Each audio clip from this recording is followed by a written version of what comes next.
At the end of August, when our busy summer started to slow down, we were able to free up an afternoon to go on a trip way out west to Sheepshead in West Cork, near the small village of Kilcrohan.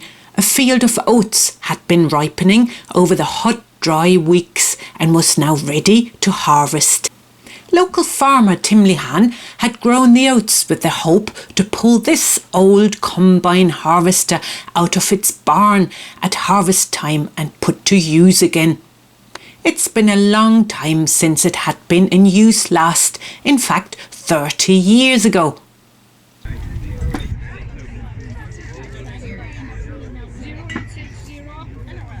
But it got on with the job with no fuss. It's a new Holland Clayson 1545 combine harvester, and certainly the right machine for this job.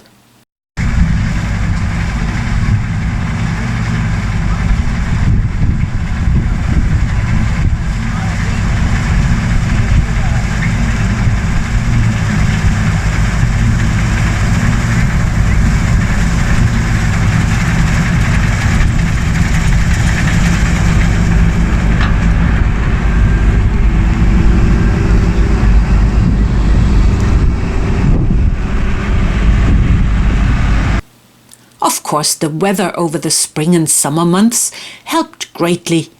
These spring oats are standing tall on dry ground. That's the weather farmers want for their harvest, because if the oats are too wet or pushed to the ground by windy rain, a proper harvest is almost impossible, and the harvested grain would just go mouldy or sprout. It was a lovely, sunny, warm, dry Sunday afternoon indeed, and Tim Lehane also managed to turn the oat harvest into a nice social fundraiser event with barbecue and refreshments, a raffle sale. Into the raffle, Tim. Yes. What can we win? A socket set. Oh yeah. And something pink. Something pink. A Blue blue Madonna. Oh. Or a hamper with Kellogg's and rich tea biscuits. Cocoa Pops. Cocoa Pops, Lovely. yeah, why not? Or a pillow. And entertainment too.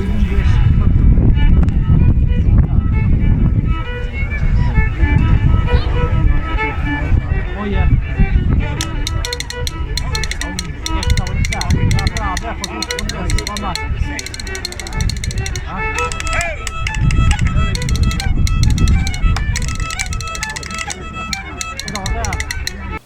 Loads of locals were there, and a few people from further afield, like us too, to meet up and watch and learn. We've known the farmer Tim Lehane for a few years now, and he doesn't just grow oats. Every year around June, I eagerly await his phone call after the hay on his fields is baled, so that I can come and collect my winter feed for the sheep and donkeys. His fields are beautifully drained and sloping south, overlooking Dunmanus Bay towards the Mizzen Peninsula on the other side of the bay. And the grass he cuts every year is dried beautifully and turned into fragrant soft hay by the gentle Atlantic breeze. But on this Sunday here, it was all about oats. The great thing about a combine harvester like this one is that it does 3 different jobs in one operation. It reaps, it threshes, and it winnows. The stalks of the oats are cut close to the ground, and the whole plant is pulled into the combine where it is threshed.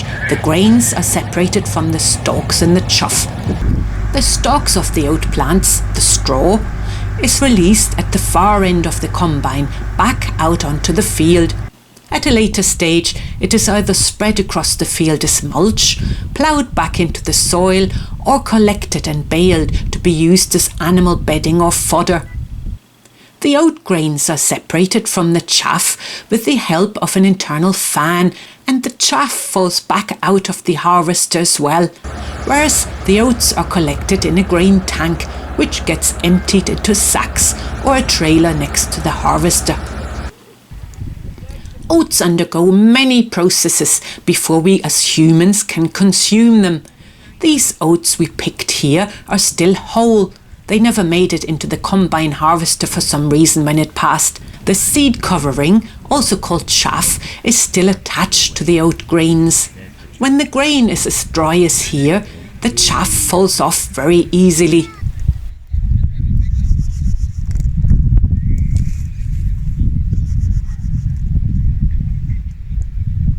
A next step would be the dehulling. The hull or husk is a shell enclosing the oat grain and needs to be removed before the oats can be rolled or milled.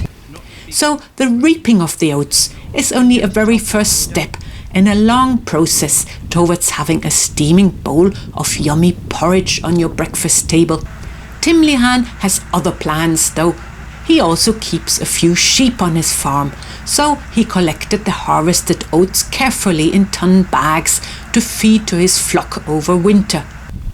Feeding whole oats is a great way to keep sheep well fed and healthy. As animals who chew their cud, they have no problem digesting this grain perfectly. Everyone involved in harvesting the oats worked very hard, but it looked like they had a good time too.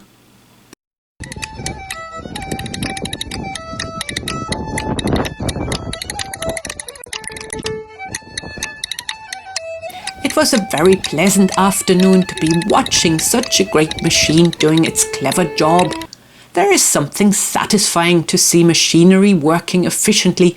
Even me, the horsepower-obsessed bystander, can confirm that on this particular occasion. And another great thing is that by coming along and taking part in a nice social afternoon, the community helped raise €6,435 in aid of the Irish Air Ambulance, a much-needed service in such remote areas as we live in.